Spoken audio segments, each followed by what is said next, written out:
The Cat by E.F. Benson, unabridged. Many people will doubtless remember that exhibition at the Royal Academy, not so many seasons ago, which came to be known as Allingham's Year, when Dick Allingham vaulted, with one bound as it were, out of the crowd of strugglers and seated himself with admirably certain poise on the very topmost pinnacle of contemporary fame. He exhibited 3 portraits, each a masterpiece, which killed every picture within range. But since that year, nobody cared anything for pictures, whether in or out of range, except those 3. It did not signify so greatly.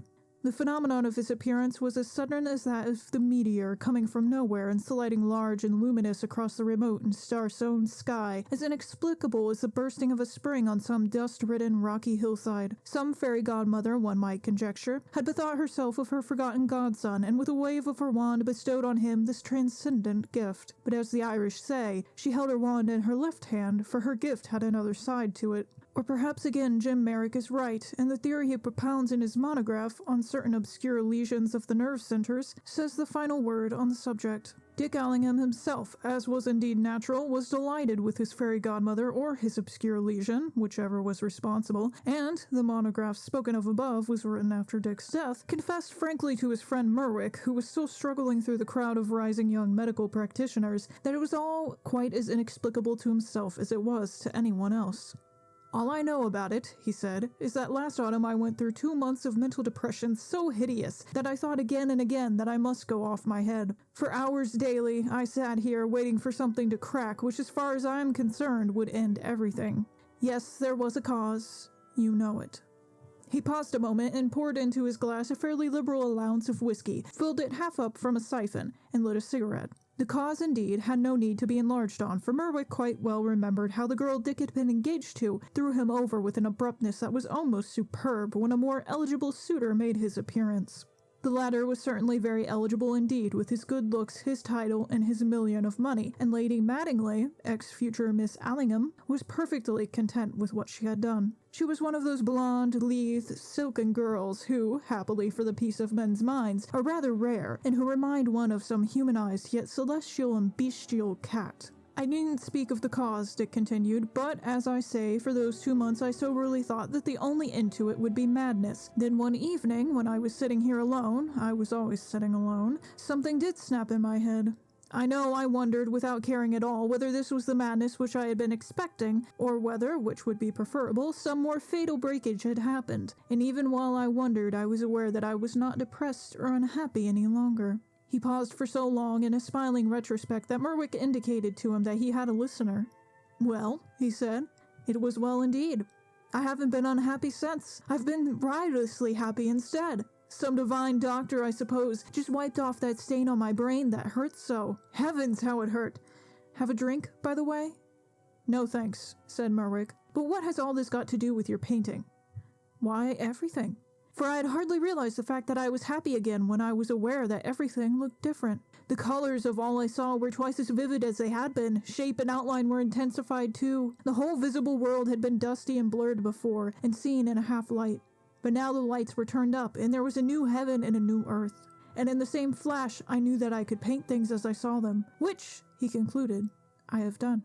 There was something rather sublime about this, and Merwick laughed. "I wish something would snap in my brain if it kindles the perceptions in that way," said he. "But it is just as possible that the snapping of things in one's brain does not always produce just that effect." "That is possible. Also, as I gather, things don't snap unless you have gone through some such hideous period as I have been through. And I tell you frankly that I wouldn't go through that again, even to ensure a snap that would make me see things like Titian." "What did the snapping feel like?"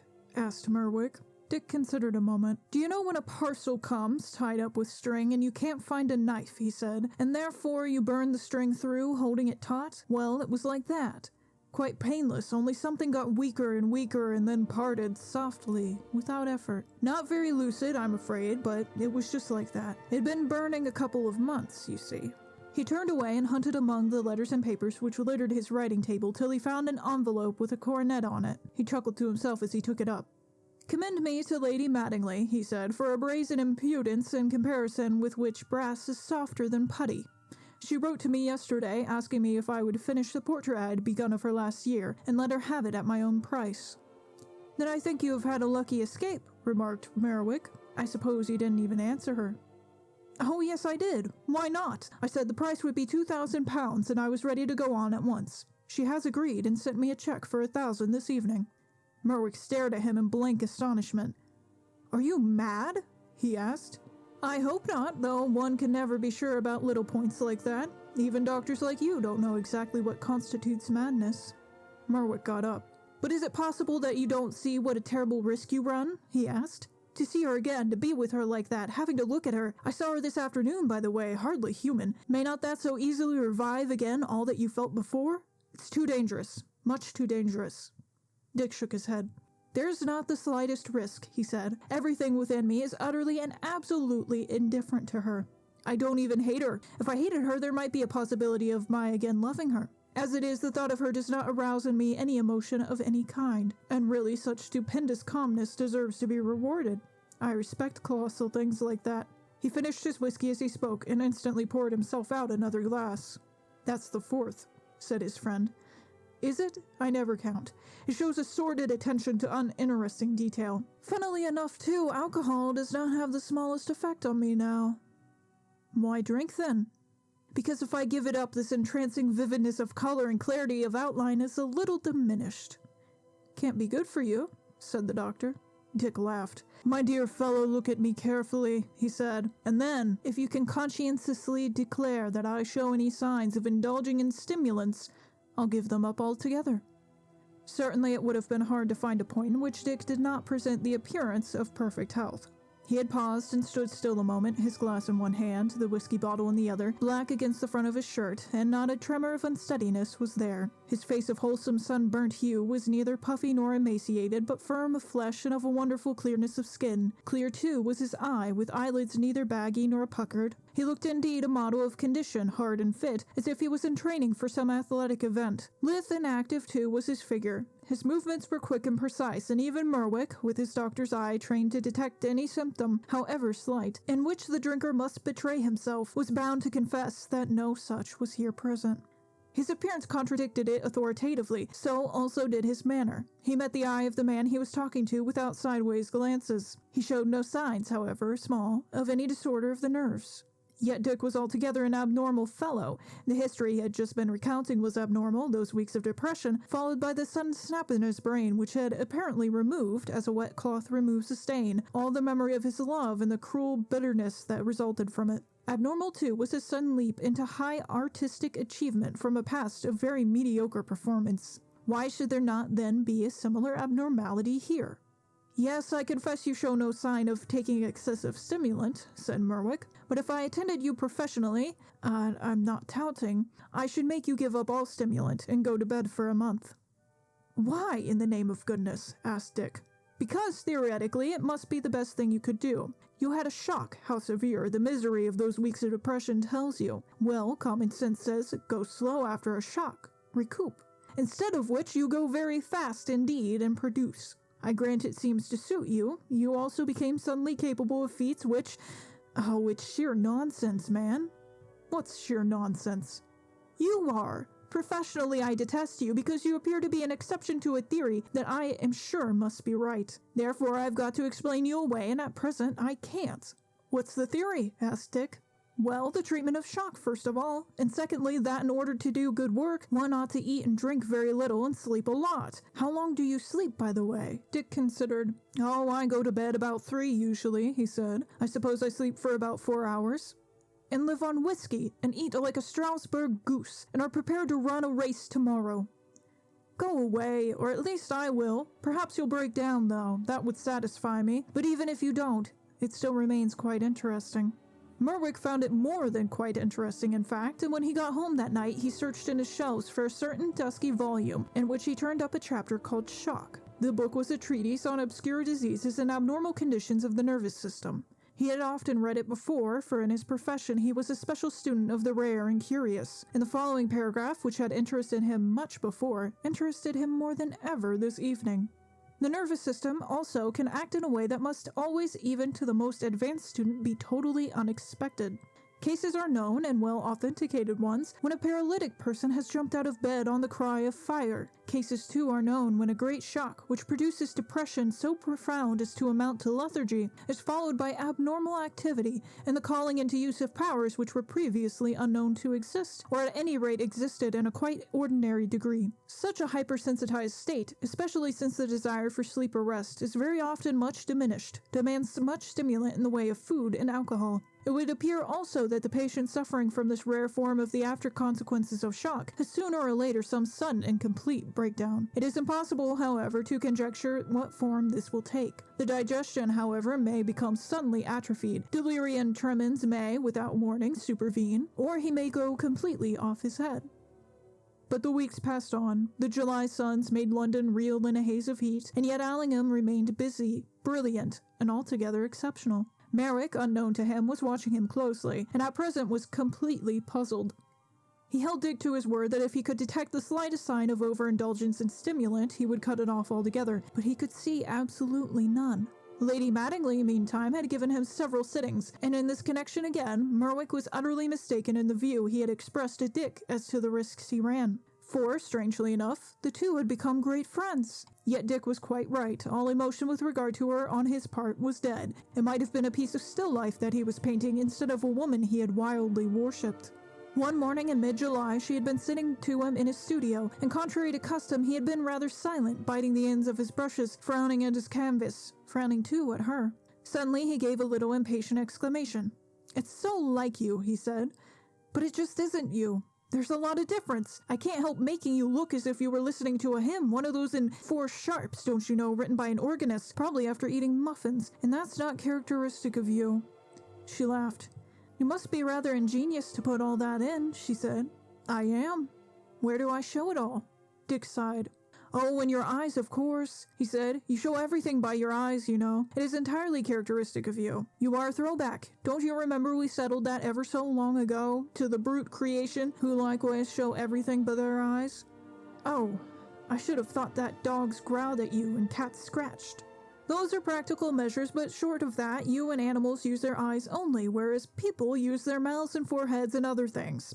A pleased dog, an expectant dog, a hungry dog, a jealous dog, a disappointed dog, one gathers all that from a dog's eyes. Their mouths are completely immobile, and a cat's is even more so.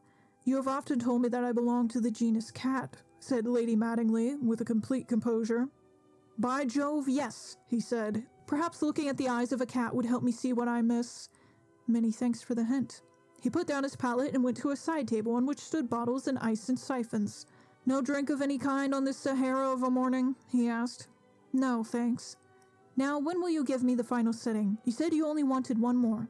Dick helped himself. "Well, I go down to the country with this," he said, "to put in the background I told you of. With luck it'll take me 3 days hard painting, without luck a week or more. Oh, my mouth waters at the thought of the background.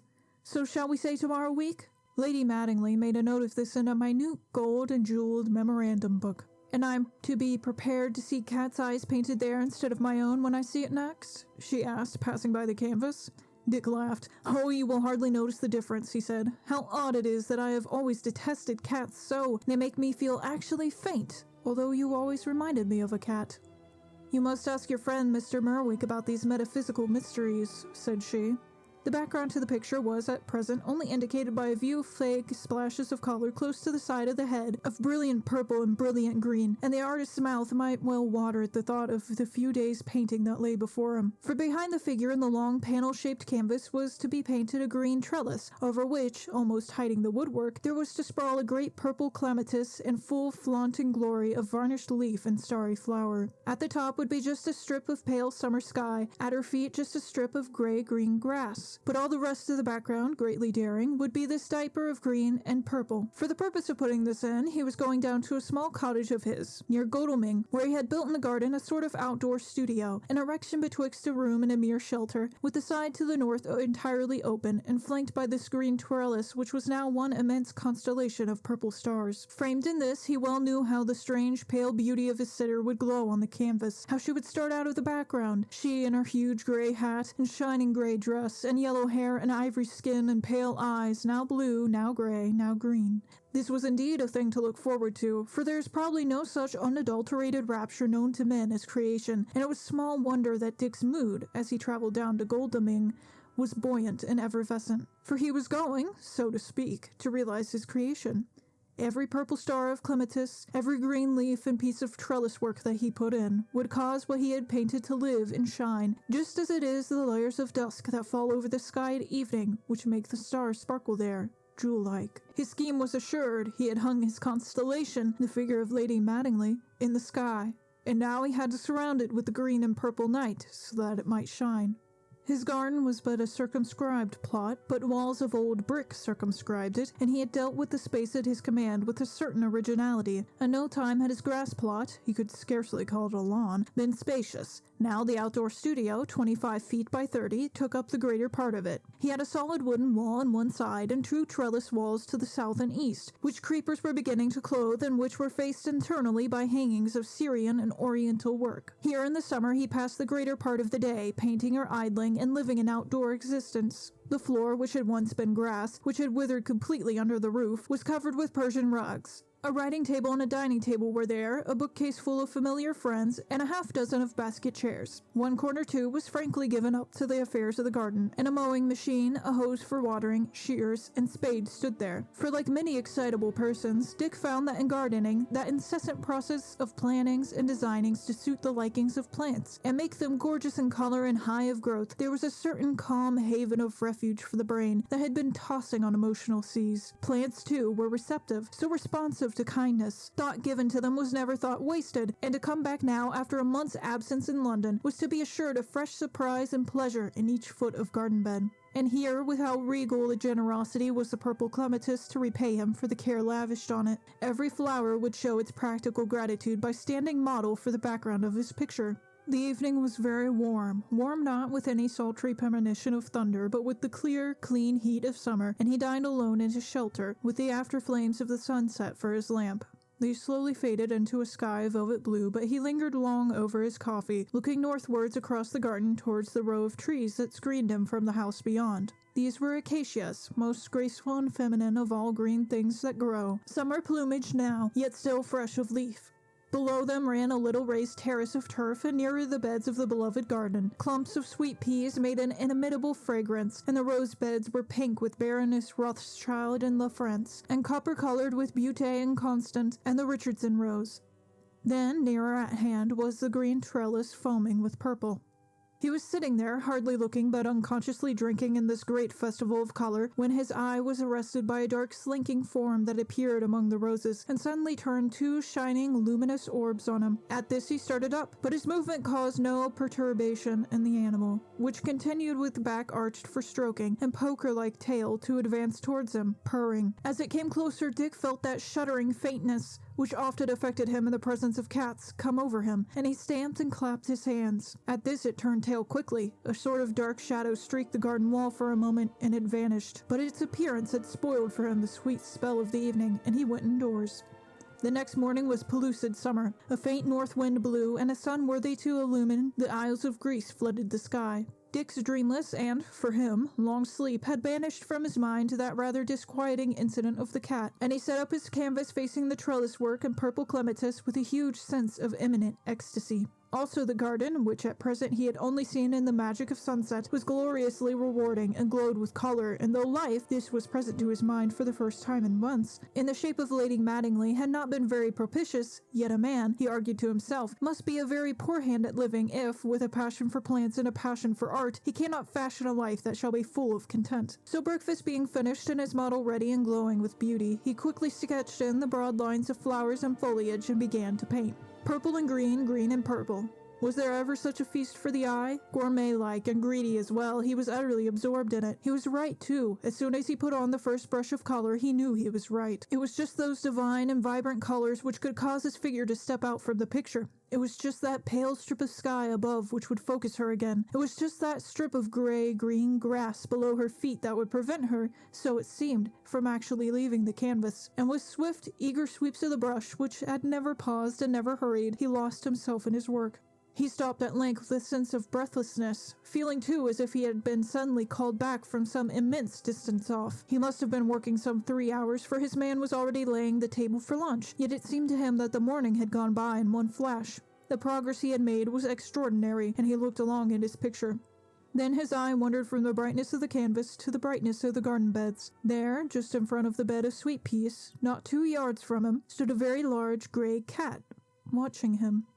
Now, the presence of a cat was a thing that usually produced in Dick a feeling of deadly faintness. Yet, at this moment, as he looked at the cat and the cat at him, he was conscious of no such feeling, and put down the absence of it, insofar as he consciously thought about it, to the fact that he was in the open air, not in the atmosphere of a closed room. Yet last night out here, that cat had made him feel faint. But he hardly gave a thought to this, for what filled his mind was that he saw in the rather friendly, interested look of the beast that expression in the eye which had so baffled him in his portrait of Lady Mattingly. So slowly, and without any sudden movement that might startle the cat, he reached out his hand for the pally he had just put down, and in a corner of the canvas not yet painted over, recorded in a half-dozen swift, intuitive touches what he wanted. Even in the broad sunlight where the animal stood, its eyes looked as if they were internally smoldering as well as being lit from without. It was just so that Lady Mattingly looked. He would have to lay color very thinly over white. For 5 minutes or so he painted them with quiet, eager strokes, drawing the color thinly over the background of white, and then looked along at the sketch of the eye to see if he had got what he wanted. Then he looked back at the cat which had stood so charmingly for him, but there was no cat there. That, however, since he detested them, and this one had served his purpose, was no matter for regret, and he merely wondered a little at the suddenness of its disappearance. But the legacy he had left on the canvas could not vanish thus. It was his own, a possession, an achievement. Truly, this was to be a portrait which would altogether outdistance all he had ever done before. A woman, real, alive, wearing her soul in her eyes, should stand there, and summer riot around her. An extraordinary clearness of vision was his all day, and towards sunset an empty whiskey bottle. But this evening he was conscious for the first time of 2 feelings, one physical, one mental, altogether strange to him. The first an impression that he had drunk as much as was good for him, the second a sort of echo in his mind of those tortures he had undergone in the autumn, when he had been tossed aside by the girl to whom he had given his soul like a soiled glove. Neither was at all acutely felt, but both were present to him. The evening altogether belied the brilliance of the day, and about 6 o'clock thick clouds had driven up over the sky, and the clear heat of summer had given place to a heat no less intense, but full of the menace of a storm. A few big hot drops, too, of rain warmed him further, and he pulled his easel into shelter and gave orders that he would dine indoors. As was usual with him when he was at work, he shunned the distracting influence of any companionship, and he dined alone. Dinner finished, he went into his sitting room, prepared to enjoy his solitary evening. His servant had brought him in the tray, and until he went to bed he would be undisturbed. Outside the storm was moving nearer. The reverberation of the thunder, though not yet close, kept up a continual growl. Any moment it might move up and burst into a riot of fire and sound. Dick read a book for a while, but his thoughts wandered. The poignancy of his trouble last autumn, which he had thought had passed away from him forever, grew suddenly and strangely more acute. Also, his head was heavy, perhaps with the storm, but possibly with what he had drunk. So, intending to go to bed and sleep off his disquietude, he closed his book and went across to the window to close that also. But halfway towards it, he stopped. There, on the sofa below it, sat a large gray cat with yellow, gleaming eyes. In its mouth it held a young thrush, still alive. Then horror woke in him. His feeling of sick faintness was there, and he loathed and was terrified at this dreadful feline glee in the torture of its prey, a glee so great that it preferred the postponement of its meal to a shortening of the other. More than all, the resemblance of the eyes of this cat to those of his portrait suddenly struck him as something hellish. For one moment this all held him bound, as if with paralysis. The next his physical shuddering could be withstood no longer, and he threw the glass he carried at the cat, missing it. For 1 second the animal paused there glaring at him with an intense and dreadful hostility. Then it made one spring of it out of the open window. Dick shut it with a bang that startled himself, and then searched on the sofa and the floor for the bird which he thought the cat had dropped. Once or twice he thought he heard it feebly fluttering, but this must have been an illusion, for he could not find it. All this was rather shaky business, so before going to bed he steadied himself, as his unspoken phrase ran, with a final drink. Outside the thunder had ceased, but the rain beat hissing onto the grass. Then another sound mingled with it, the mewing of a cat. Not the long-drawn screeches and cries that are usual, but the plaintive calls of the beast that wants to be admitted into its own home. The blind was down, but after a while he could not resist peeping out. There on the windowsill was seated the large gray cat. Though it was raining heavily, its fur seemed dry, for it was standing stiffly away from its body. But when it saw him, it spat at him, scratching angrily at the glass, and vanished. Lady Mattingly. Heaven knows how he had loved her, and infernally as she had treated him, how passionately he wanted her now. Was all his trouble then to begin over again? Had that nightmare dawned anew on him? It was the cat's fault. The eyes of the cat had done it. Yet just now all his desire was blurred by this dullness of brain that was as unaccountable as the reawakening of his desire. For months now he had drunk far more than he had drunk today, yet evening had seen him clear-headed, acute, master of himself, and reveling in the liberty that had come to him, and in the cool joy of creative vision. But tonight he stumbled and groped across the room. The neutral-colored light of dawn awoke him, and he got up at once, feeling still very drowsy, but in answer to some silent, imperative call. The storm had altogether passed away, and a jewel of a morning star hung in a pale heaven. His room looked strangely unfamiliar to him. His own sensations were unfamiliar. There was a vagueness about things, a barrier between him and the world. One desire alone possessed him: to finish the portrait. All else, so he felt, he left to chance, or whatever laws regulate the world, those laws which choose that a certain thrush shall be caught by a certain cat, and choose one scapegoat out of 1,000, and let the rest go free. 2 hours later his servant called him and found him gone from his room. So as the morning was so fair, he went out to lay breakfast in the shelter. The portrait was there. It had been dragged back into position by the clematis, but it was covered with strange scratches, as if the claws of some enraged animal or the nails, perhaps of a man, had furiously attacked it. Dick Allingham was there too, lying very still in front of the disfigured canvas. Claws also, or nails, had attacked him. His throat was horribly mangled by them. But his hands were covered with paint. The nails of his fingers, too, were choked with it. This was The Cat by E.F. Benson, unabridged. If you enjoyed this reading, please subscribe to my channel, leave a like, leave a comment, and maybe share it with a friend. Thank you for listening.